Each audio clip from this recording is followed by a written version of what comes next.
Right guys, so we just wrapped up the fan cams here outside Old Trafford. Been a bit of an interesting afternoon in my opinion, because look, coming into the game today, I made it on my predictions. You can see it on all the socials. I said 1-0 coming into this game, but even I'm feeling a little bit disappointed.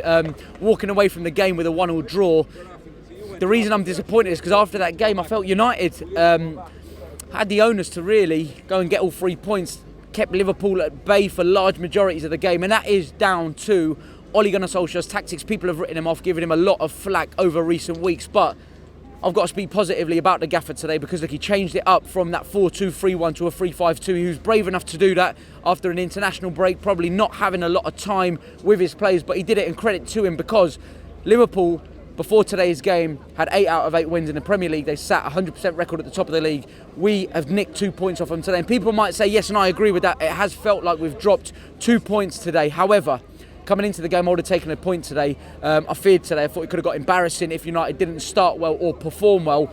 Walking out of here today, having taken 2 points off Liverpool, that's the way I'm looking at it. We've taken 2 points off of a team that are going to be competing for the Championship, whether we like it or not, come the end of the season.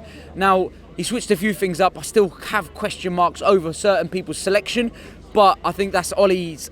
It's kind of hands been kind of tied with that one because of the players he's got available. It's good to see Anthony Martial coming off the bench, although I do think Ole Gunnar Solskjaer made that change too late. Wait until the 83rd, 84th minute to make that was a little bit disappointing in my opinion. But look, looking at the positives again, another big performance from Scott McTominay in the middle of the park. A lot of people questioned if he was starting a majority of games for United this season, but I think you've got to retract them statements, because he's looked at one of our best players out on that pitch week in, week out. He's definitely been in the top 4 or 5 performance every single game since he's been playing. Another Aaron Wan-Bissaka coming back into the squad said I think he was a huge miss away at Newcastle last time out in the Premier League, so I think it was good to see him back in the mix today, and I think he looked good. Look, as a wing back, he's fit enough to go up and down, and he really nullified Liverpool down their left hand side. Look, United forced Jurgen Klopp to make 3 changes throughout the game, so I think that tells you everything it needs to about Liverpool getting a little bit anxious, getting a little bit desperate to try and nick something out of the game.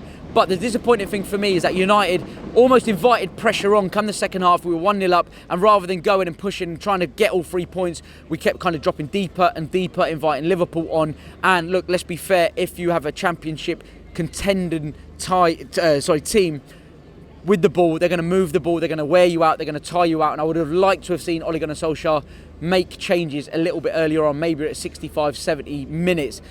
One thing I've got to question is Ander Pereira's selection again. For me, he didn't do too much in the team. However, on the flip side of that, Marcus Rashford, who in my opinion has been overplayed, no fault of his own, he's just been ran too hard over recent weeks with players being out injured and whatever else, but it's good to see him back on the score sheet, and I think that would have done him the world of confidence as well. But all in all, positive performance from United. I would have been happy, and I am happy walking away from here from 1 point. The fact we dropped 2 points makes it feel a bit gutting, but that tells you about the performance that we put in today. But on to the next one, Norwich away. Don't forget to hit the subscribe button if you haven't. Leave your comments in the section below, and also hit the notification bell if you haven't already, to keep up with our United content as it drops.